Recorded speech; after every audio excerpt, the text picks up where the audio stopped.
Jonah Peretti and Cameron Marlowe were graduate students at MIT in the late 1990s, early 2000s, who had a friendly rivalry and often bet $2 on various outcomes. In 2001, Peretti customized a pair of Nike shoes with the word sweatshop and engaged in an email exchange with the company when they rejected the order.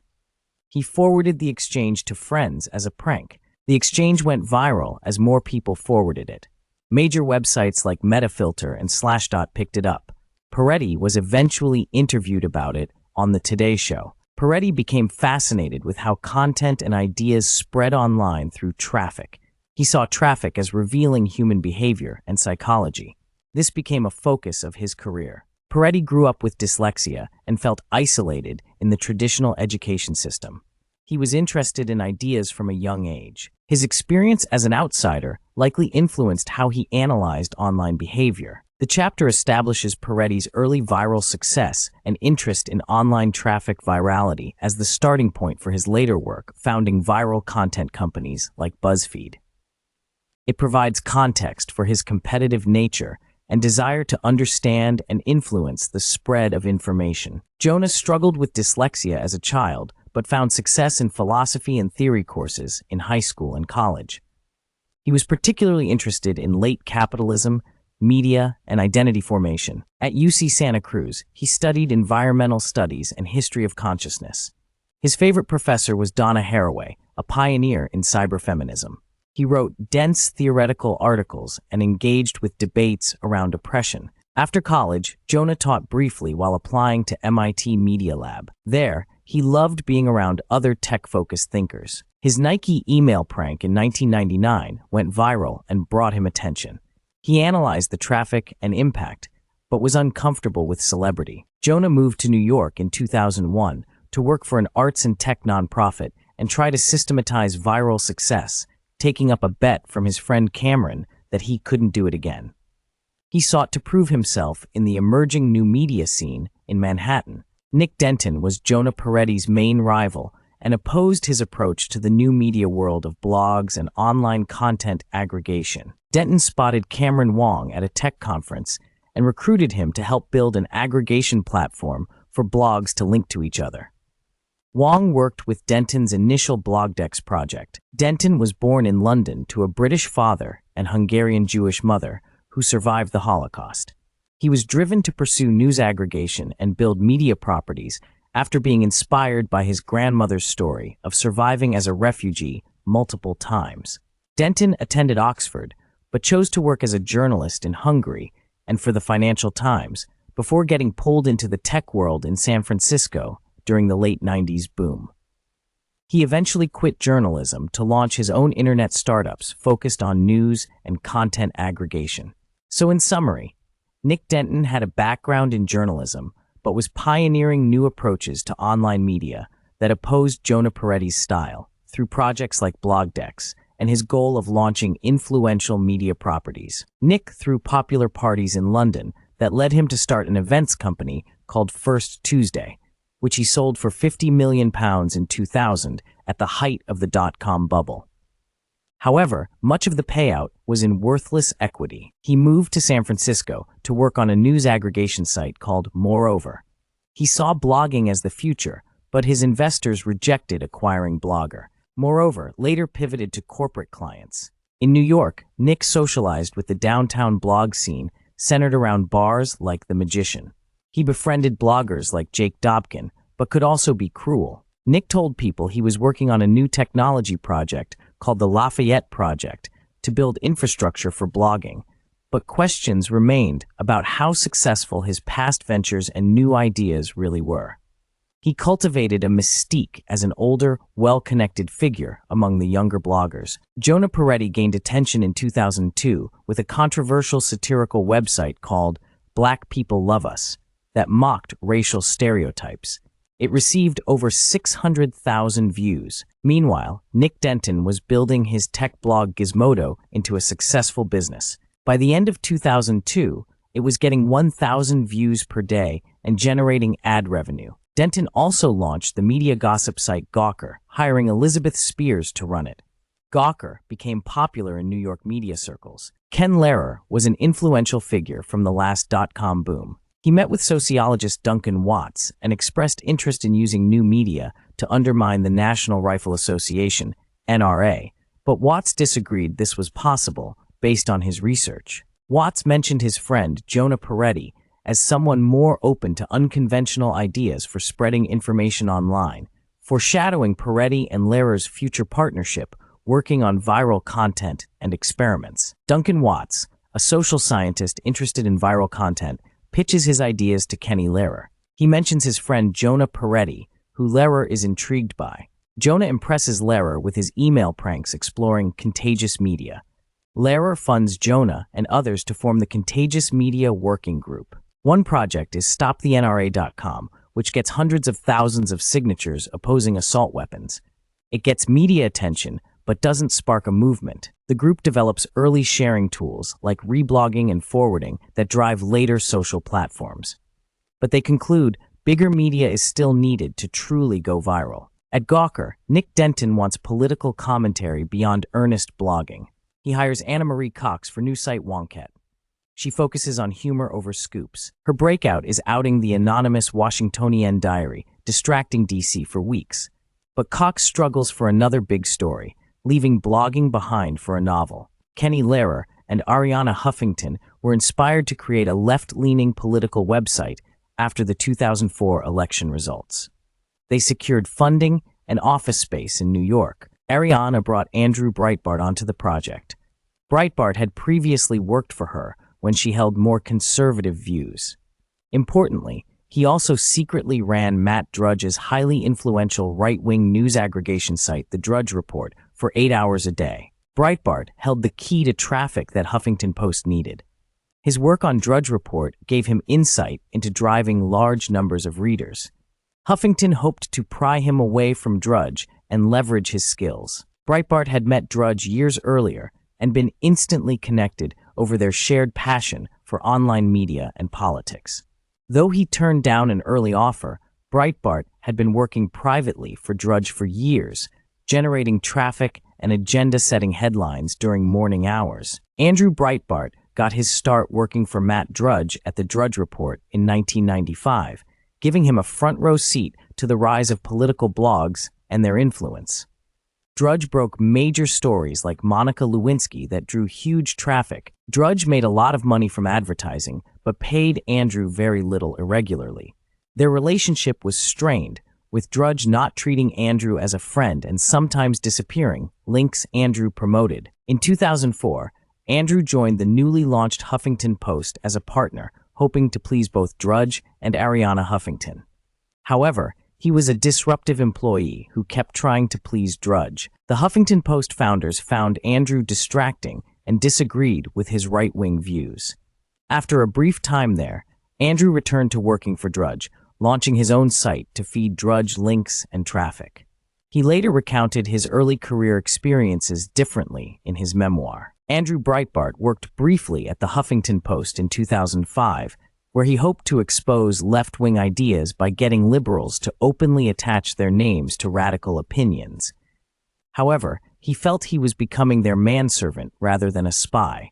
Breitbart compared his time at HuffPost to working as a CIA agent. He quit rather than be fired when he realized he couldn't achieve his goal of exposure. Breitbart had written a chapter about his early influence and mentor Matt Drudge in his memoir, but cut it at Drudge's request so as not to anger him and risk their relationship. In the late 2000s, Breitbart would emerge as a leader of the new right, an opponent of mainstream media, following a path initially set by his connection to Drudge and brief time at HuffPost. However, his actual influence there was minimal. Jonah Peretti looked to Nick Denton of Gawker for inspiration on how to drive steady traffic growth to the Huffington Post after its initial viral success faded. Denton focused on making sites sticky to keep readers engaged through the day with new content. Nick Denton hosted parties at his large Soho loft that attracted influential figures in New York media. His Halloween and launch parties were well attended. In 2005, he threw a party honoring Arianna Huffington after the Contagious Media showdown. Jessica Cohen, editor of the blog Gawker, was also the center of attention at many parties she attended that year. Gawker was gaining significant traffic under Cohen's leadership, which both she and Denton valued highly as a measure of success for a blog. Traffic meant people were reading their content over other personal blogs with few readers. Cohen had moved to New York after studying in Michigan and briefly working in the entertainment industry in Los Angeles. At Denton's 2005 party, she continued building her profile in the emerging New York blogging scene. Jessica Cohen started her career as a company's business affairs officer in California, but found the job boring. She started a personal blog to stave off boredom. Her blog gained popularity, and she was accepted to Columbia Journalism School. While visiting New York, local bloggers threw her a party where she met figures in the early blogosphere like the Gawker crew. Within a week of moving to New York, Cohen was writing short items for the Black Table blog. Nick Denton later hired her at Gawker for $24,000 a year. Cohen became a central voice at Gawker with her biting wit and gossip posts. Her work highlighted minor celebrity tidbits and skewered pompous New York media. Traffic grew rapidly for Gawker and its other blogs under Denton. By 2005, Gawker was getting over 30 million views per month. Cohen's boyfriend, AJ Delario, also joined Gawker and launched the Odd Jack gambling blog with Cohen's help. Gawker did not have a formal office yet. Arianna Huffington launched the Huffington Post, which Denton was initially skeptical could succeed against Gawker's celebrity gossip and growing audience metrics. But it brought prestige and validation to the blogging world. Jonah and Nick took different approaches to financing their media ventures. Jonah believed he could attract venture capital like the Huffington Post, while Nick did not want VC money after a previous failed attempt and issues with his board at his previous startup. In 2005, Jonah rose from a mad genius tinkerer to leading two of the most exciting new media companies in New York. Nick grew Gawker into one of the defining media companies of that time. Nick launched Valleywag to criticize Silicon Valley despite it not being very profitable or trafficked. It embodied New York's resentment towards Silicon Valley, where Nick had previously failed to succeed. Valleywag targeted people in tech that Nick may have been if he stayed in SF. It channeled his frustrated ambition and would ultimately lead to Gawker's downfall through lawsuits related to stories on Valleywag. Nick believed in publishing outrageous content like sex tapes that exposed taboos and human vices, which drew large online audiences, even if advertisers disapproved of the subject matter. Such content demonstrated his view that the internet revealed true human nature. In early 2005, Jessica Cohen saw a sex tape online featuring Fred Durst, the frontman of Limp Bizkit. She posted it on Gawker, marking the start of Gawker posting celebrity sex tapes. This included videos of Brett Favre and Hulk Hogan. Durst threatened an $80 million lawsuit against Gawker and other sites posting the tape. Cohen responded sarcastically about how celebrities now have to act like they promoted their own tapes leaking. Gawker took the Durst tape down after ensuring many had seen it. Durst ultimately sent Gawker flowers with an apology note. In 2006, Gawker's Valleywag launched and immediately reported that Google co-founder Larry Page had dated Marissa Mayer, breaking Silicon Valley's silence on executive relationships. Nick Denton hired Nick Douglas, a student from a Christian college, to run Valleywag. Douglas struggled to deliver the type of gossip and reporting Denton wanted. After 8 months, Denton fired Douglas. In 2007, Denton published a post about journalist Sarah Lacy, mentioning her looks and speculation about her personal relationships, which offended her. Denton and his bloggers took an antagonistic approach to covering Silicon Valley. So in summary, it outlines how Gawker and Valleywag pioneered posting leaked celebrity content and gossip reporting about Silicon Valley figures, which ruffled feathers but gained traffic and attention for a time. The passage describes the rise of the Huffington Post in 2005, led by Arianna Huffington and Kenny Lehrer, who aimed to build a large media business. They saw competition from other sites like Nick Denton's Sploid. Jonah Peretti, who was working at HuffPost, became more focused on mining traffic through unconventional methods like link sharing and observing trending topics on sites like Dig. This didn't align with HuffPost's ambitions to be a serious news site. In 2006, Peretti incorporated a new company called Contagious Media with funding from Lehrer and Johnson. He continued his work at HuffPost while pursuing this project. Peretti brought on Mark Wilkie and launched a media competition on HuffPost that generated traffic. However, the quality declined over time. He hired Peggy Wong as his third employee to identify viral trends for Contagious Media, which led to the launch of their website, BuzzFeed. So in summary, it outlines Peretti's early efforts to leverage viral and traffic-driven strategies at HuffPost, which laid the foundations for him to eventually spin off and create BuzzFeed as a separate business. The passage describes the early days of BuzzFeed in 2006-2007, when it was located in an office in Chinatown in New York City. The website launched in November 2006 and featured links to new buzz topics compiled by editors. Early topics included things like global warming vacation hotspots and photoshopped images of non-existent Apple products. One of the early editors was Peggy, who helped keep the site updated regularly, but did not see herself as belonging firmly in journalism, coding, or startups. Founder Jonah Peretti had an unconventional, experimental approach and would post pranks to see what gained traction. The passage describes BuzzFeed's interaction and competition with other media sites like Gawker and the Huffington Post at this early stage. Peretti brought ideas from BuzzFeed to implement at HuffPost. One innovation discussed is the mullet strategy of business-like front pages for ads and a party in the back-end user-generated content. BuzzFeed helped pioneer rapid coverage of breaking news to drive Google traffic. KT joined the Huffington Post in 2007 as the entertainment editor. Her real job was generating traffic through search engine optimization (SEO) techniques. She worked with Jonah to figure out ways to boost traffic from search engines like Google through tactics like adding keywords to URLs, image titles, and linking extensively to other news sites.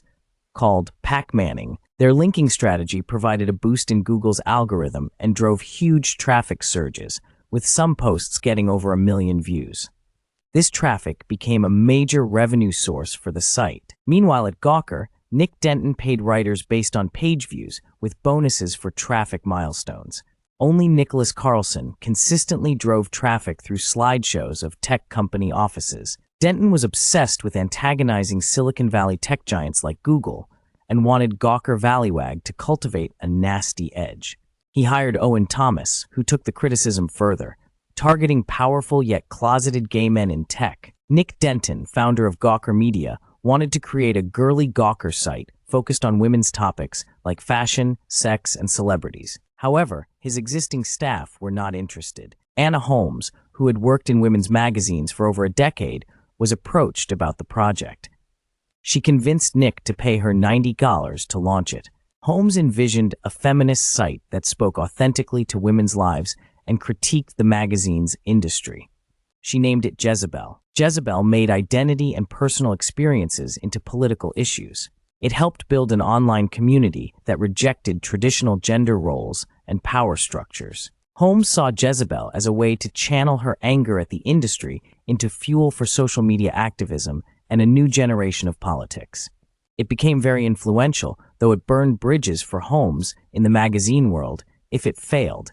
So in summary, Jezebel launched as a feminist site under Holmes's vision, becoming influential through political commentary and community building, though it was a risk for Holmes' career at the time. Dodie Stewart applied for a job at Jezebel, which was launching as a new feminist website under Gawker Media. In her cover letter, she criticized Anna Wintour's Vogue magazine for lack of diversity. She was delighted to learn Anna Holmes would be editing Jezebel. Other early hires included Jennifer Gerson and Mo Tkachuk. Tkachuk was introduced through an unconventional party hosted by a KY Jelly brand marketing team. Tracy Egan wrote an anonymous sex blog and joined as a columnist under the pseudonym Slut Machine. Jezebel launched in 2007 with a bounty for unretouched fashion magazine photos, criticizing deception in the industry. Tkachuk wrote a satirical editing memo about a Faith Hill magazine cover. The site attacked lack of diversity in magazines and publicized stats on representation of black models. This directly influenced the fashion industry. Under Holmes's leadership, Jezebel covered politics, women's issues, the Iraq War in a more serious tone than Nick Denton envisioned for a girly site. but it was hugely successful. The writers popularized early forms of online community and comments, sometimes having intense discussions with Jezzies on politics and other topics. Jezebel was an early feminist blog launched in 2005 that took an unabashedly honest and confrontational approach to topics like sexuality and relationships. Writers like Julia Allison and Jessica Cohen pushed boundaries with openly raw personal stories, but this exposed them to brutal online comments. The blog's commenters drove the writers as much as the editor, making it feel like emotional guerrilla warfare. One writer's infamous post described getting a tampon stuck inside her led to huge traffic. Over time, tensions grew between the site and Gawker, with episodes like a video insulting a writer's looks posted on YouTube. In 2008, two Jezebel writers got drunk on a television show and jokingly discussed their experiences with rape, sparking major backlash. While the editor apologized, the controversy tainted Jezebel's image and marked a turning point where it took a more cautious approach. However, Jezebel is seen as seminal in reshaping feminist discourse in media and paving the way for future movements like Me Too through its no-holds-barred style. Jezebel helped introduce Nick to politics through covering social issues and facing backlash online. The Huffington Post had political roots and supported Obama's campaign due to different factors. Ariana soured on the Clintons, Kenny appreciated Obama's outreach, and Jonah noticed Obama's viral ability online through sites like Dig. Andrea Brana created live dashboards to track HuffPo's traffic metrics in more depth, like seed traffic from the site itself versus viral traffic from external sources. This incentivized editors to drive more external traffic. Buttons also tracked click-through rates, automatically demoting underperforming articles unless editors intervened. While controversial, these metrics are now standard. HuffPo's traffic data showed support for Obama in his primary against Clinton, allowing consensus between the site's differing factions to endorse Obama for his viral popularity and politics. Barack Obama realized in 2006 that he would need support from young people online for a potential presidential run, so he set up an official Facebook page with help from Chris Hughes, a Facebook employee. In 2007, Hughes left Facebook to work on Obama's presidential campaign in Chicago, helping to build the campaign's online presence, including the site mybarackobama.com. This allowed supporters to organize events and raise money online. Obama's social media efforts, led by Hughes and the digital director Joe Rosbars, helped mobilize grassroots support and were very successful, though platforms like Facebook still had limitations for political uses at the time. Meanwhile, platforms like Dig and the Huffington Post were shaping online political media by trying to generate traffic through controversial or pro-Obama headlines. Social media politics was still emerging across many platforms in 2007-2008 during Obama's campaign. Oscar Morales Guevara started a Facebook group called A Million Voices Against FARC in response to the FARC rebel group in Colombia. The group rapidly gained thousands of members. Guevara organized large protests against the FARC that drew hundreds of thousands of people. He later visited Facebook headquarters and shared his story, helping Facebook realize social media could be used for more than just connections between students. Barack Obama's 2008 presidential campaign successfully used social media like Facebook to organize supporters. This showed the potential political power of these platforms. Facebook and Twitter began fiercely competing to attract political and social movement users, trying to duplicate each other's viral and real-time features. The Huffington Post's traffic also grew rapidly due to the 2008 election. It sought a $25 million investment from Disney, but the deal fell through due to economic declines. Backup plans to invest from the Daily Mail also failed. So in summary, Guevara's activism on Facebook and Obama's social media campaign demonstrated new possibilities, fueling competition between Facebook and Twitter and growth for HuffPo, but also economic challenges for planned investments. The Huffington Post founders were running out of money in 2008 and considered cashing out. Ariana Huffington reached out to her network for help. She pitched the company to Fred Harmon, an early investor in Demand Media. Harmon saw potential given HuffPost's political coverage and traffic of 4.5 million unique visitors per month. Harmon agreed to a $100 million valuation deal, but the financial crisis hit. Many deals fell through as the market declined. Harmon debated pulling out, but ultimately went through with the investment when Obama was elected. This funding provided a boost for BuzzFeed as well. Jonah Peretti had been splitting time between HuffPost and BuzzFeed. With HuffPost now well-funded, it was time for BuzzFeed to become its own, fully independent company. Peretti laid out a vision for BuzzFeed to create and track viral content using different formats like lists, quizzes, charts. This helped distinguish it from HuffPost and set the stage for BuzzFeed's future success in online media. Jonah Peretti had a new way of thinking about media that focused on its psychological effects rather than just content. He ran experiments on social media to understand how identity, ego, and celebrity drove sharing. One successful prank involved calling out actor Ashton Kutcher for not responding to a BuzzFeed post he shared. Kutcher left an apologetic voicemail that Jonah posted, gaining lots of views. The company was growing quickly, but the designer felt they would eventually need to shift from a content company to a tech platform to scale effectively, like Facebook. Nick Denton saw Jonah as a threat as BuzzFeed's traffic grew. Jonah advised changing Gawker's metrics to focus on unique visitors rather than page views to broaden their audience. An $8 million investment valued BuzzFeed at $20 million.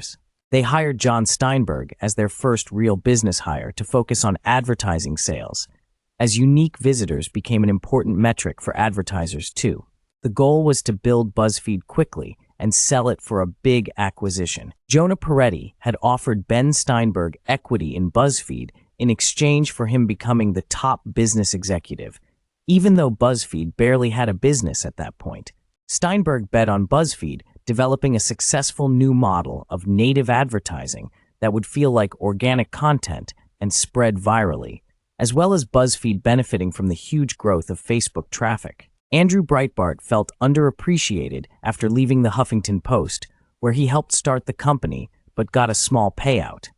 He wanted to establish his own influential platform. Breitbart launched Big Government and other conservative blogs, initially relying on Matt Drudge for traffic and story ideas. His goal was to create a right-wing version of Gawker's network of blogs. Breitbart saw an opportunity to damage Democrats when James O'Keefe secretly recorded videos of Acorn employees, seemingly giving advice to a pimp. However, a later video sting by O'Keefe against USDA official Shirley Sherrod backfired badly after being deceptively edited. This hardened Breitbart's views on the media. Andrew Breitbart was distraught after falsely accusing Sherrod of racism based on an edited video from O'Keefe. Conservatives who had praised Breitbart turned on him, and he was blacklisted from Fox News. Breitbart believed he was unfairly labeled as racist and saw himself as the victim, not Sherrod. The experience added to his anger and stressed him. Breitbart observed Gawker Deadspin editor A.J. Dallario's empire of publishing exploitative content like sex tapes and dick pics.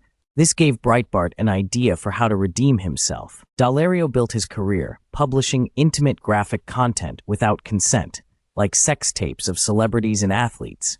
His site Deadspin greatly increased traffic through such content. While this pushed boundaries, questions around issues like consent and exploitation had not yet been seriously discussed. Dallario believed in publishing anything, no matter how graphic or private. Two notable cases involve publishing the stalking video of Erin Andrews without consent and refusing initial requests to remove apparent non-consensual sex video. However, Dallario's traffic-focused approach impressed Gawker founder Nick Denton. The video Gawker published of Hulk Hogan having sex was seen as taking things too far and purely exploitative/voyeuristic. In 2010, Gawker hired a paparazzo to tail Mark Zuckerberg around Palo Alto and take photos of his house, girlfriend, etc. They published an article asserting they were subjecting the CEO to the same scrutiny as celebrities. In 2010, A.J. Dallario published photos and details of Brett Favre sending inappropriate images to a reporter, which got huge traffic but crossed ethical lines. This put A.J. on a destructive path of excessive partying. The Anthony Weiner sexting scandal in 2011 provided a redemption story for Andrew Breitbart, as he helped uncover photos and drive Weiner's resignation from Congress.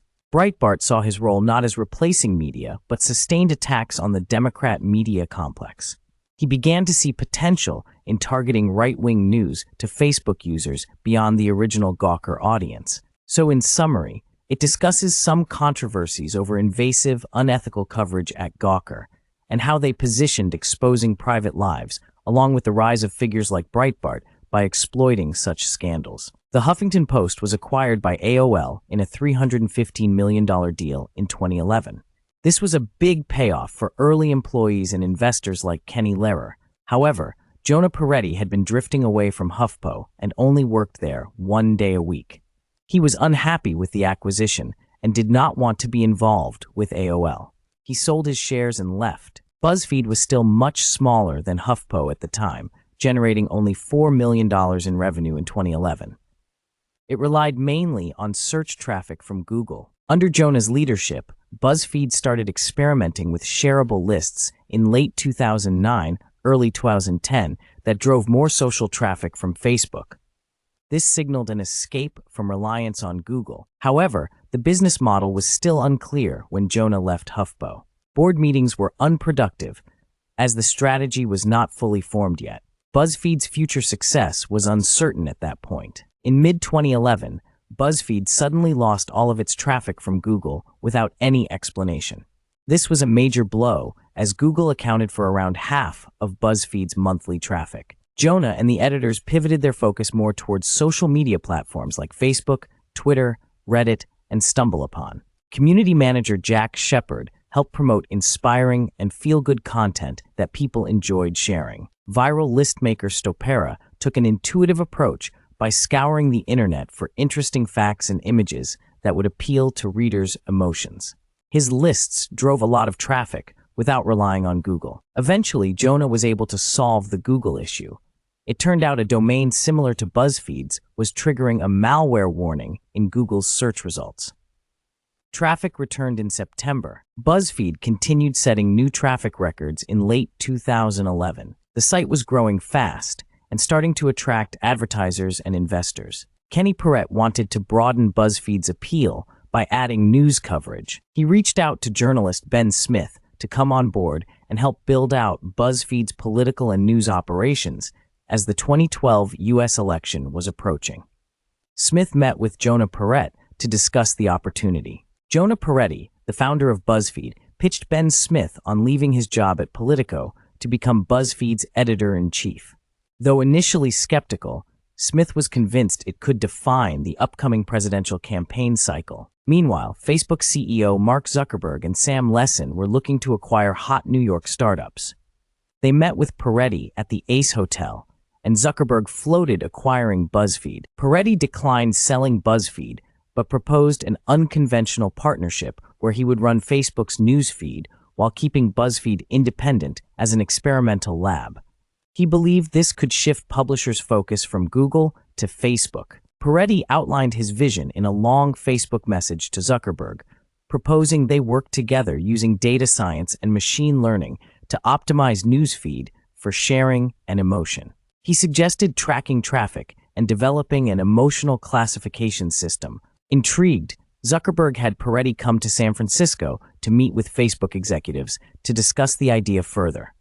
This opened the door to a potentially innovative collaboration between the two companies. Here are the key points. Jonah Peretti turned down an offer from Mark Zuckerberg to acquire BuzzFeed and have Jonah join Facebook as an executive, jokingly countering with a $10 billion valuation.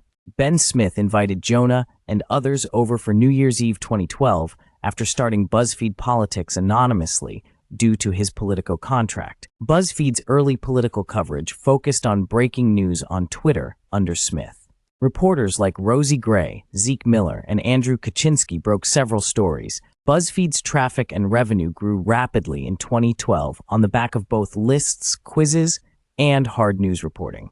They attracted venture capital and a YouTube deal. Jonah struggled to balance his roles as CEO and prankster. BuzzFeed moved away from some questionable earlier content, like ripped-off images. In early days, BuzzFeed writers had pseudonyms for experiments or traffic grabs. Jonah sometimes operated under the username Lilyboo, posting lighthearted content. In 2012, BuzzFeed was gaining rapidly on Gawker's traffic numbers, posing a serious threat and challenging Nick Denton's position at the forefront of new media. Nick openly criticized BuzzFeed and its CEO Jonah Peretti, seeing BuzzFeed's focus on viral content and traffic as a threat to Gawker's journalism-driven model. However, Nick's personal life was changing as well. He had gotten into a serious relationship with his boyfriend Darren's and seemed softer toward others as a result. Some noticed he was harboring doubts about Gawker's ruthless approach. Meanwhile, AJ Daulerio at Deadspin thought he was giving Nick what he wanted by pursuing provocative stories and traffic. Some saw AJ as Nick's favorite, but AJ was increasingly focused on chasing traffic and controversy. In 2012, with BuzzFeed nipping at its heels, Nick promoted AJ to run Gawker itself, hoping to maintain their traffic-generating approach. But this moved Gawker further toward sensationalism. Nick Denton saw ruthlessness and thirst for exposure as core to Gawker's identity and the internet in general. Younger Gawker writers saw Nick as an unpredictable but influential father figure. AJ Daulerio, when taking a job at Gawker, promised Nick he would not let the job drive him to substance abuse, depression, or make him view the company as evil. He said he would not write a long negative piece about Gawker or come to hate Nick. AJ brought his literary and unapologetic style to Gawker, including publishing a sex tape of Hulk Hogan. The article describing the tape was well written and generated over 5 million views. However, the tape itself was not that notable, and others at Gawker did not make a big deal of it. Hogan later sued Gawker, a suit that eventually bankrupted the company. Andrew Breitbart's conservative media organization was growing its traffic and competition with BuzzFeed and other progressive sites intensified. However, Breitbart had health issues and died unexpectedly at age 43. His death provided an opportunity for BuzzFeed to get traffic by covering it respectfully, while other conservative sites declined. Upworthy, co-founded by Eli Pariser, launched the same day as Breitbart's death. It aimed to leverage Facebook's progressive audience and filter bubbles to disseminate progressive messages and videos widely. An early viral video on same-sex parents helped establish Upworthy's model. Eli met with Jonah Lamb, managing editor of BuzzFeed, to discuss how to go viral. Eli then started Upworthy in 2012 and quickly gained traffic through emotional, clickbait-style headlines promoting political content. Upworthy perfected techniques like curiosity gap headlines to maximize clicks and sharing on Facebook. This led to rapid growth, with 87 million monthly views in 2013. However, Upworthy's reliance on Facebook also made it vulnerable. Jonah cultivated relationships with Facebook employees and pointed out that clickbait headlines provided no value to non-clicking users. After Facebook made changes to reduce clickbait, Upworthy's traffic declined. Meanwhile, more right-leaning sites like Breitbart were gaining engagement on Facebook through older, conservative-leaning users sharing content. Benny Johnson, an editor from the right-wing Blaze site, reached out to the author. They met at the 2012 RNC and discussed how right-wing sites were also attempting viral content like BuzzFeed, indicating both sides were competing for online attention. The summary describes Benny Johnson, a young conservative writer who was hired by BuzzFeed as their viral politics editor. It details his background coming out of college, where he was involved in Republican politics but didn't do much actual work in his roles. After college, he claimed to work for gun and chemical companies in Germany, but there is no clear record of that.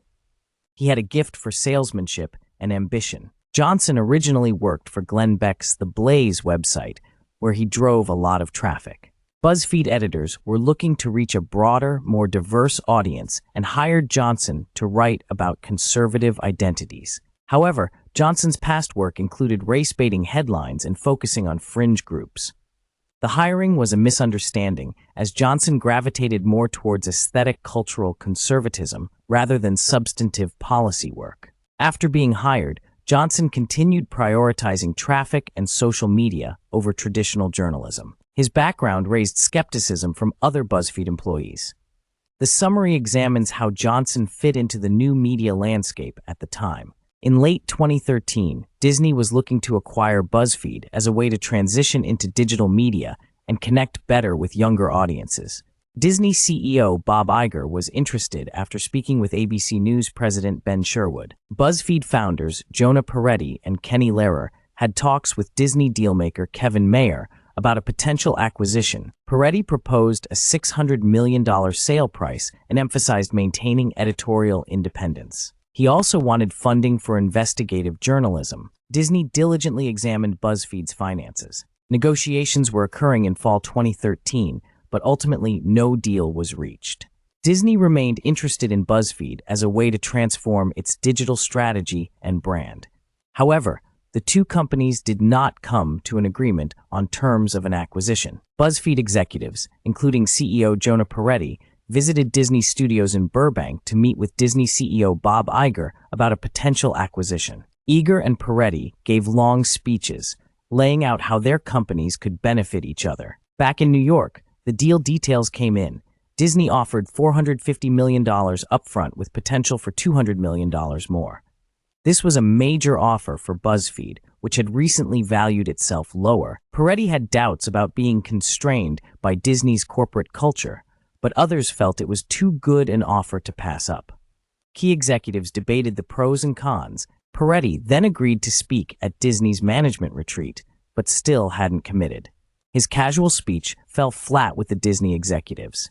This convinced Peretti to decline the deal, as he didn't see himself fitting in with Disney's culture. Iger was furious with Peretti walking away after accepting the speaking invitation. But Disney later acquired Maker Studios instead for a similar price to what they offered for BuzzFeed. This marked a break between Peretti and his mentor Kenny Lehrer. The author recalls BuzzFeed's massive success from a viral quiz in 2014 that got enormous traffic on Facebook. This led them to Silicon Valley to seek funding. They met with Mark Andreessen, a prominent venture capitalist, at his firm Andreessen Horowitz. Andreessen had urged Zuckerberg to turn down Yahoo's $1 offer for Facebook years earlier. Jonah Peretti, BuzzFeed's founder, had prepped the author on how to pitch confidently to Andreessen. BuzzFeed's traffic and revenue growth positioned it to become a unicorn startup worth over $1 billion. Andreessen was impressed by BuzzFeed's story of turning down Disney's acquisition offer and thriving under Facebook. He understood appealing to tech insiders over traditional media. Jonah had cultivated insider access to Facebook leaders. This meeting in 2014 positioned BuzzFeed for major Silicon Valley funding as their viral content model took off on Facebook's engagement-based algorithm, prioritizing comments over likes. The company is BuzzFeed, which raised $50 million in an investment round in 2014 that valued the company at $850 million. BuzzFeed was growing very fast through viral content on social media, like Facebook. A major viral post was about the dress photo that divided people on whether it was blue-black or white-gold. This success convinced investors like Andreessen Horowitz to make a big bet on BuzzFeed's strategy of prioritizing growth over profits through viral sharing. The large valuation of $850 million from this funding round positioned BuzzFeed to be an N-plus company that could generate substantial returns for its investors if it continued on its high-growth trajectory through viral sharing on platforms like Facebook. AJ Daulerio left Gawker to start his own site called Radar, with Nick Denton's investment and publishing it on Kinja. However, Radar struggled to gain traction and traffic. AJ became erratic and obsessed with things like moving Radar off Kinja and acquiring music rights. His addictions were also getting worse. Radar's big break came with posting a picture of Justin Bieber's penis, but they had to retract it after it wasn't actually Bieber. AJ eventually had to fire his small staff and shut down Radar in May 2015 as it failed to become financially sustainable. Meanwhile, Gawker was facing more backlash over outing a married executive. Nick Denton held a vote and had the post taken down, acknowledging the changed media environment. Editors were angry at this perceived capitulation. The passage discusses the shifting media landscape and how outlets like Gawker were now powerful insiders facing more scrutiny rather than cheeky outsiders as in the early days of blogging. Nick was trying, but failing to get his editors to adapt to these changes. Jonah was interviewed by Cliff Livy, an ambitious editor at the New York Times, about what Jonah had built at BuzzFeed and how millennials consume content. Levy asked Jonah to imagine being appointed executive editor of the Times. Jonah joked that his first actions would be to ask for a raise, go into his office and shut the door, then cry. This got a laugh from the Times executives. David Perpich, who was from the Sulzberger family that owns the Times, but did not initially plan to work there, would go on to play a central role in the Times' revival against digital competitors. In 2008, while on a break from his consulting job, Perpich emailed his cousin at the Times about an article discussing the Financial Times paywall model. This email inserted Perpich into the heated debate at the Times about their digital strategy as the financial crisis emerged. In the late 2000s, the Times was struggling financially and viewed as lagging in the digital space. Perpich's suggestion of a paywall model helped shift the Times' strategy during a pivotal time. The passage describes a meeting at the New York Times where they discussed moving to a paid digital subscription model. Bill Keller, the executive editor at the time, strongly advocated for it. Paul Smurl was tasked with leading the digital subscription efforts. He was given a new deputy, David Perpich, who was from the Sulzberger family that owns the Times. Perpich proved talented at the job and helped transform the Times into more of a digital media company. He pushed for lower online subscription prices to move readers online. The Times launched a metered paywall in 2011, which exceeded expectations. Perpich earned praise for his work. Perpich helped introduce more collaboration between journalists and digital product teams. His cousin A.G. Sulzberger also played a key role in diagnosing issues holding the Times back digitally. An innovation report they worked on criticized the newsroom for its slow digital adoption. This threatened the job of executive editor Jill Abramson and ultimately led to her being replaced by Dean Baquet. The innovation report was leaked to BuzzFeed, embarrassing the Times but also pushing it to accelerate its digital transformation. Perpich and the younger Sulzbergers were influential modernizing the newspaper. Gawker Media and founder Nick Denton faced a lawsuit from wrestler Hulk Hogan over the publication of his sex tape. The case went to trial in Florida in early 2016. A.J. Daulerio, the former editor-in-chief of Gawker, who published the sex tape, was struggling with substance abuse issues. He had recently completed rehab but was still battling addiction. During the deposition and trial, a joke Daulerio made about publishing a sex tape of a child damaged Gawker's case. The jury was appalled. On March 18, 2016, the jury ruled in Hogan's favor and awarded him $140 million in damages. This put Gawker up for sale. It was then revealed that billionaire Peter Thiel had been secretly financing Hogan's lawsuit against Gawker as part of a personal vendetta against Nick Denton and Gawker. Thiel's actions bankrupted Gawker and shut them down. So in summary, the Hulk Hogan lawsuit, enabled by Thiel's financing, resulted in the end of Gawker Media and realization of Thiel's long-held grudge against Denton and the site. Daulerio's comments also seriously harmed Gawker's defense. Ely Pariser had early insights into how angry and engaged users were on sites like Breitbart on Facebook, though they didn't drive much traffic yet. In 2015, Facebook offered BuzzFeed exclusive early access to political sentiment data, tracking what Americans were saying about candidates on the platform. BuzzFeed believed social media was shaping the political conversation. Initial data showed familiar Republicans like Paul Ryan receiving positive sentiment, while candidates like Ted Cruz and Chris Christie were more mixed. Joe Biden was viewed more positively than Hillary Clinton. When Clinton's email issues emerged in March 2015, conversations about her spiked to over 1 million people, most of whom had negative sentiments. Donald Trump's campaign launch in June 2015 dominated coverage. By July, over 10 million people were discussing him on Facebook, far more than other GOP candidates. Through the summer and fall, only Trump and Clinton drove discussion. Sentiment was often negative about Clinton. In September, Facebook paused sharing the data, perhaps finding the results embarrassing. The home of liberal populism championed by Obama had been taken over by angry baby boomers who loved Trump's style. They spent a lot of time on Facebook, driving its profits by clicking on ads. In 2015, Facebook was worried about the spread of online politics centered around engagement, conflict, and outrage, but didn't take dramatic action to curb it for fear of losing users and money. Trump was very effective on Facebook by stoking outrage and provocation, which drove lots of clicks and sharing from both supporters and opponents. Teenagers in Macedonia also discovered they could make money by spreading fake news and attacks on Clinton to Americans on Facebook. After the election, Facebook acknowledged allowing Russian troll farms to promote anti-Clinton messages for money. Trump's campaign effectively used Facebook by riling up supporters. While some claimed Trump or others manipulated Facebook, his success was more that his confrontational style was what Facebook amplified due to how it measures engagement. Right-wing populists in other countries had similar Facebook success. The author was asked by Steve Bannon why BuzzFeed didn't fully embrace Bernie Sanders, who also drove engagement, but they valued journalistic fairness over traffic. An inflammatory BuzzFeed post about olives kept going viral on Facebook, showing the type of content it amplified. The passage describes the author's career in online journalism and his involvement with key events regarding the dossier.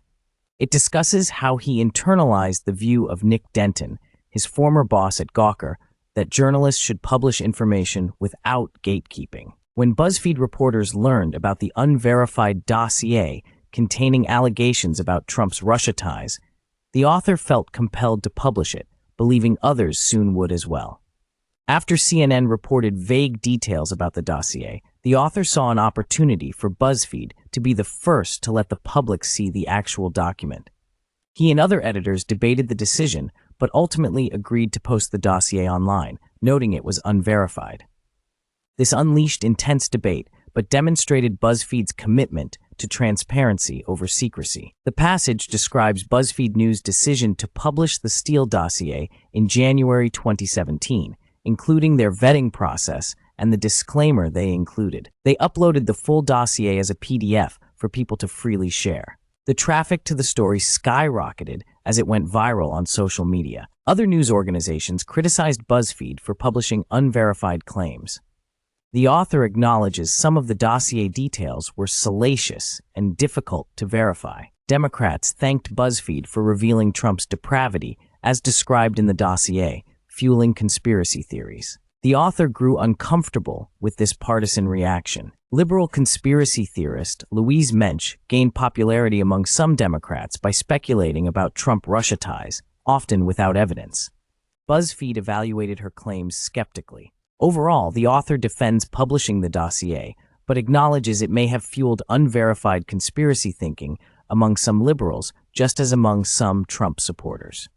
They were careful to note claims weren't fully verified. Ben Sherwood, a former Disney executive who had previously tried to make a deal for Disney to acquire BuzzFeed, visited BuzzFeed founder Jonah Peretti to discuss the state of digital media. Peretti expressed doubts about running BuzzFeed and dealing with issues like digital advertising.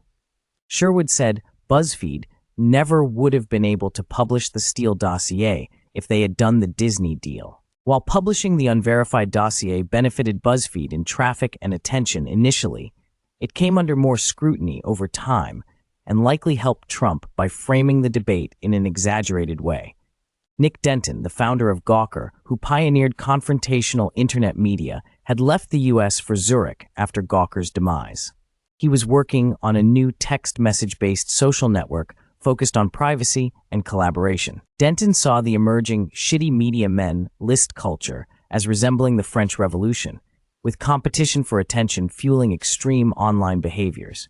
His new project aimed to curb these issues through its messaging format and policies. Nick Denton read an article by Rick Webb reflecting on how their generation was overly optimistic about the potential benefits of the internet and underestimated the downsides, like misinformation and polarization. Jonah Peretti moved BuzzFeed's operations to Los Angeles to be closer to their large YouTube video operation led by Z. Frank. BuzzFeed focused heavily on producing silly viral videos. The videos generated massive views on YouTube and Facebook, reaching over 1 billion views per month at their peak. However, the revenue from views started declining as Facebook and YouTube paid less per view. BuzzFeed's revenue came in $80 million short of projections in 2015, forcing them to confront that traffic alone did not translate reliably to money. Advertisers were less interested in sponsoring complex or joke-filled content. In late 2016, NBC invested another $200 million in BuzzFeed at a $1.7 billion valuation, providing funds to keep the growing company afloat despite the uncertain revenue from digital traffic. But it was a flat round with no increased valuation, showing signs of concern about BuzzFeed's business model. BuzzFeed received a major investment of $200 million from NBC Universal in 2016, aiming to transform BuzzFeed into a lucrative video company. However, the money arrived just in time to prevent financial problems as the value of online traffic was declining for media companies. Other media companies like Huffington Post and Upworthy were also struggling as the advertising model for digital media wasn't sustainable. Meanwhile, the New York Times and Washington Post were finding success with news related to Trump that drove subscriptions. Despite the investment, BuzzFeed's revenue was still not meeting expectations in early 2017. This led to small layoffs and an admission that BuzzFeed would have to accept banner ads, signaling their model relying on viral content was no longer working. In 2018, Facebook announced it would focus on meaningful social interactions over media posts and videos. While this initially benefited BuzzFeed's traffic, Jonah Peretti grew concerned that the type of content performing well on Facebook was more negative and polarizing rather than BuzzFeed's usual lighter fare. He provided examples to Facebook of this disconnect. BuzzFeed had been losing money, with revenues of $307 but costs of $386 in 2018, resulting in a loss of over $78 million. Their investors were no longer seeing BuzzFeed as the future and were pushing for change. Jonah reluctantly acknowledged he needed to start cutting costs. He had trimmed some margins before by closing an office in Paris and reorganizing sales, but the author had talked him out of cuts to the news division previously. In late 2018, BuzzFeed suddenly found it was spending millions just to distribute sponsored content through Facebook, as Facebook took a larger cut and instituted new rules. This put more financial pressure on the company. Jonah's board was restless and pushing for cost cuts, so in late 2018, facing investor pressure and rising Facebook costs, Jonah finally acknowledged he needed to start making deeper cost cuts, including potentially to the news division this time. Jonah announced deep cuts at BuzzFeed in January 2019, reflecting financial struggles. He had doubts about sustainability as a nonprofit. The editor of the NY Times advised Jonah on responsibilities in laying people off. Jonah did so with some top executives. Employees grew angry over time as unionization efforts began. There was a bitter fight over the bargaining unit. This made Jonah a target on social media as just management. Investors also began losing faith and pressure grew. Kenny Lehrer, the board chair, supported merging with his son Ben's company, but it fell through. He resigned from BuzzFeed's board. Jonah sought a way out from investor expectations. Carlos Watson of OZ Media, which faced traffic issues, suggested joining BuzzFeed as an executive. Jonah was interested more in what this could do for BuzzFeed than OZ itself. Here is a summary of the key points while avoiding reproduction of copyrighted material. Baked Alaska, Anthime Giannett, was known for outrageous online videos and grew popular on Vine, drawing on influences like Jackass. He had a charismatic but volatile personality and left his home state of Alaska for opportunities in creative fields in California. Giannett worked briefly at BuzzFeed in 2015. His online persona increasingly took on more extreme right-wing views over time. On January 6, 2021, when a mob stormed the U.S. Capitol building, Giannett was present and live streaming, indicating how some who got their start in online media have moved toward extremism. The passage cautions that those now promoting extremism online were in some cases peripheral figures interacting with early digital media innovators, showing how the online landscape evolved in unforeseen ways. I've aimed to summarize the key details about Giannett Baked Alaska's background and involvement in the Capitol riot, while avoiding direct reproduction of copyrighted content or complex instructions from the text. Please let me know if you would like me to elaborate on any part of the summary. The passage describes Jonah Giannett, aka Baked Alaska, and his path from making viral YouTube videos at BuzzFeed to becoming an alt-right figure and attending the Jan 6th Capitol riot. At BuzzFeed, he tried to make viral content and grew close to some colleagues, though he didn't fully fit in with the others. He began posting pro-Trump content and befriending far-right figures online, like Milo Yiannopoulos. He left BuzzFeed to work for Milo and grew more extreme in his views, attending the Charlottesville rally and shouting white nationalist slogans. After Trump's election, he tried to promote himself further but was deplatformed from major sites. He continued live-streaming dangerous stunts. On Jan 6th, he live-streamed himself inside the Capitol, cheering on the rioters. He was later arrested and charged. Despite an ankle monitor, he continued trying to provoke incidents and people online for attention. Here is a summary of some key violent standoffs between far-right figures and federal agents at places like Waco and Ruby Ridge. Waco Siege, 1993. A 51-day standoff between the Branch Davidian religious sect led by David Koresh and the FBI ATF near Waco, Texas. The siege began after a failed raid by the ATF to serve warrants resulted in a shootout. It ended when an FBI assault led to a fire that killed 76 people inside the compound, including Koresh. This became a rallying point for anti-government extremists. Ruby Ridge, 1992. An 11-day standoff in northern Idaho between Randy Weaver, his family, and his friend Kevin Harris against the U.S. Marshal Service and FBI. It began with a dispute over a missed court date related to weapons charges and escalated when marshals shot and killed Weaver's son and later his wife. Harris and a marshal also died by gunfire. The controversial federal response fueled anti-government sentiments, especially among far-right militia groups. Both incidents were examples of armed confrontations between far-right extremist or anti-government groups and federal law enforcement that turned deadly. They galvanized anti-government and patriot movement groups and are still cited as motivations for some far-right actors today who oppose federal authority. The passage discusses Jonah Peretti's background and early interest in internet culture, memes, and social movements.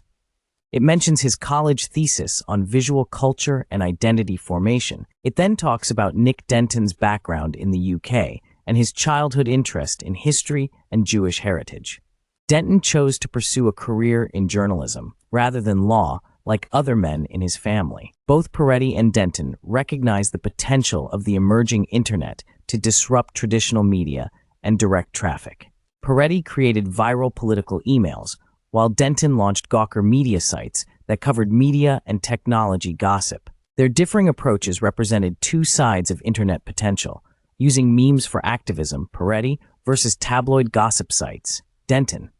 This laid the groundwork for their divergent careers and philosophical disagreement over controlling internet forces, as embodied in their bet over who could better shape the future of digital media.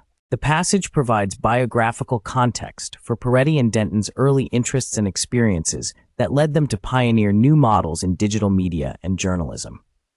It frames their later bet as stemming from their different visions for the internet's role and their ability to influence emerging trends and platforms. The passage discusses the early history and development of online journalism communities from the late 1990s to the mid-2000s. It mentions several pioneering figures who helped establish norms around using new platforms like blogs and social media to distribute news and engage audiences. Early innovators included Nick Denton and others at Gawker Media, who helped pioneer new approaches to online news coverage. Similarly, Andrew Breitbart and Drudge Report played important roles in aggregating news and gossip. Platforms like HuffPost and Talking Points Memo also emerged during this period to disseminate political commentary online. Events like the Contagious Media Showdown in 2005 highlighted the potential for viral content to spread news and ideas. Valleywag was also mentioned as an early version of Gawker focused on tech industry gossip in Silicon Valley. Overall, the passage describes the experimental early years when a new generation of journalists were figuring out how to use the internet and new media to engage audiences in new ways. Several individuals and startups from this period went on to significantly influence how news is distributed and consumed online. SiteMeter was created in the 1990s as a hobby by David Smith to track traffic on his own website, but he quickly got overwhelmed by customer demand as it grew popular. Gawker Media launched in 2002 and grew rapidly under the leadership of Nick Denton. It pioneered a new style of pop culture and media reporting that was snarky and gossipy. Over time, Gawker expanded to include additional topic-focused sites like Jezebel, focusing on women's issues, and Valleywag, which reported on Silicon Valley. The company experimented with different business models and monetization strategies. Eventually, they began directly paying writers based on the traffic their articles generated. Reporting on celebrities and powerful figures could be controversial. One article outing tech investor Peter Thiel as gay would later lead to a lawsuit against Gawker by Thiel seeking to bankrupt the company. Under Anna Holmes, Jezebel developed a large readership with its feminist take on pop culture, lifestyle, and media topics. However, some of its reporting approach was also criticized at times. In general, the summary discusses the early growth of Gawker Media during the 2000s and some of the challenges it faced regarding its style of journalism.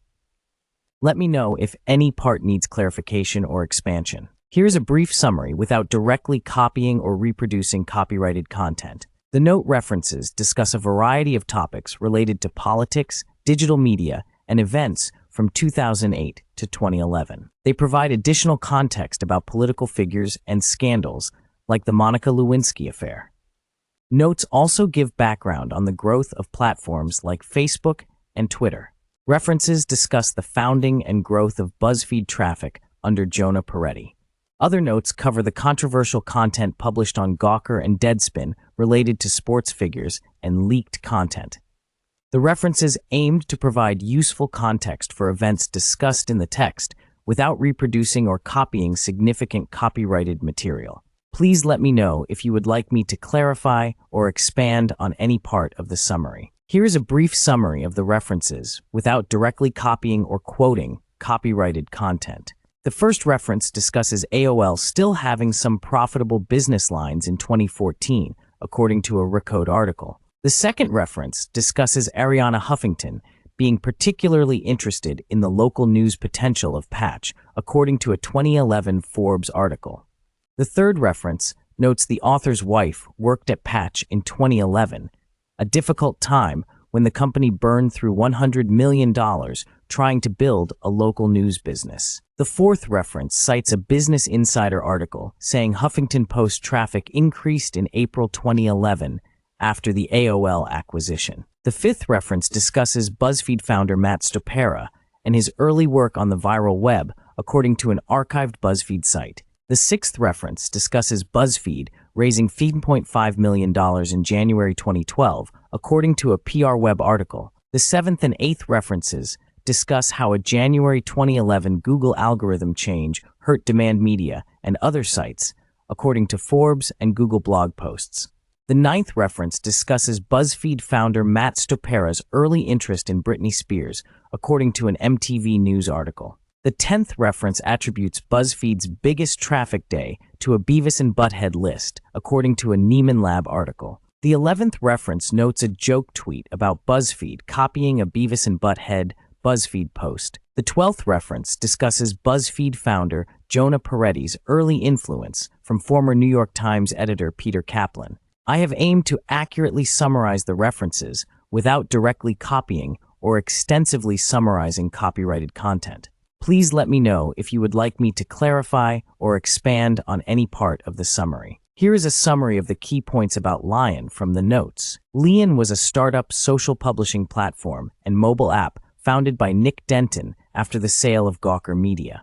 The motivation behind Lion was to build a new model for community and conversation online that avoided some of the issues Denton saw with traditional social platforms like Facebook and Twitter. Denton moved to California to work on Lion full-time after leaving New York, following the end of Gawker. Details on Lion's approach to social media and how it planned to differ from existing platforms are limited, as it does not appear the platform fully launched before being shut down. In exile from New York media, after Gawker, Denton invested himself in building Lion, but it ultimately did not succeed or take off in a meaningful way.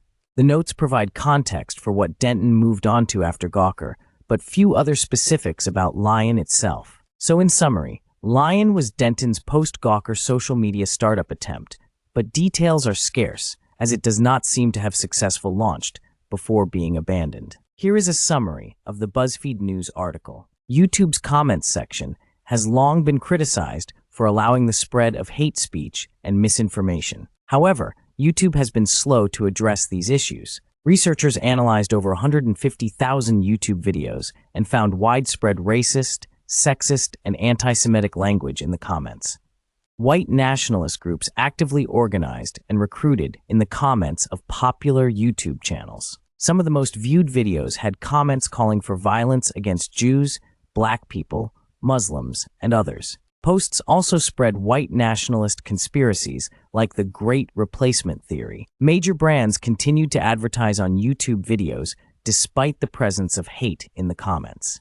Researchers found ads from companies like Amazon, Johnson & Johnson, Nordstrom, and others appearing next to videos with hateful or racist discussions in the comments. YouTube's lack of moderation and comment filtration has allowed its platform to be co-opted for organizing and outreach by white nationalist groups. Researchers argue YouTube must take stronger measures to address hate and extremism on their site. In summary, the article reports on research finding extensive hate speech, racism, and white nationalist activity occurring in YouTube's comment sections, and criticism that YouTube has failed to adequately address these issues on their platform. Ona Peretti answered many questions through quick emails and long interviews in Los Angeles for this book. Nick Denton, true to his character, participated extensively in writing responses, quickly texting answers to questions and responding to others in a Google Doc. This experience gave the author the idea for a text-based collaboration app for working on book projects. The app would allow contributors to discuss and provide feedback through text rather than in-person meetings. Nick Denton co-founded Gawker and helped shape the early New York blogging scene in the 2000s, along with sites like Gawker, Gothamist, and Wonket. Denton also helped launch the Huffington Post in 2005 and scaled it to become a major force in online media through its emphasis on politics and aggregating content. Sites like Gawker and Jezebel experimented with more provocative content around celebrity gossip, sexual politics, and controversial issues.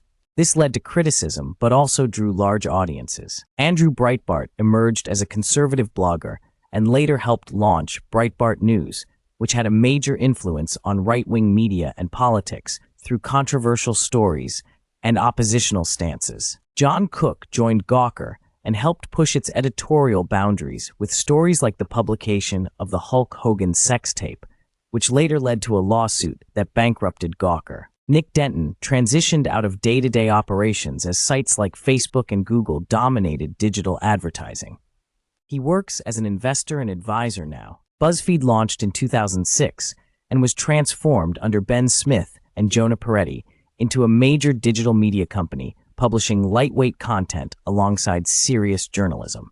It helped pioneer social content and viral strategies. Disney acquired many digital media properties like AOL, YouTube, and 21st Century Fox, consolidating the industry, though new threats also emerged like misinformation on Facebook and fringe online communities. Here is a summary of the key points about Facebook and BuzzFeed from the passages. Facebook was influential as a model for BuzzFeed's use of social media and viral content. BuzzFeed sought to replicate Facebook's newsfeed format on its own site. BuzzFeed contributed content to and benefited from engagement on Facebook, especially the viral spread of videos and list-style articles on newsfeed. Facebook's newsfeed algorithm and social engagement metrics were important to BuzzFeed's strategy and traffic sources. BuzzFeed's social and politically oriented content found an audience on Facebook. Its viral content helped drive traffic back to BuzzFeed. Facebook played a role in the origins and growth of socially driven political media and activism in the late 2000s and early 2010s. BuzzFeed hoped to capitalize on shifting media consumption to social platforms like Facebook as traditional websites declined in importance. Peretti's offers to sell BuzzFeed to Facebook in 2016 showed how influential Facebook had become and BuzzFeed's dependency on the platform. Both Facebook and BuzzFeed contributed to the changing media environment and revival of some legacy publishers through social content and referrals. In summary, Facebook was a major inspiration and distribution platform for BuzzFeed's business model, and the two companies had a mutually beneficial relationship in spreading social and viral content.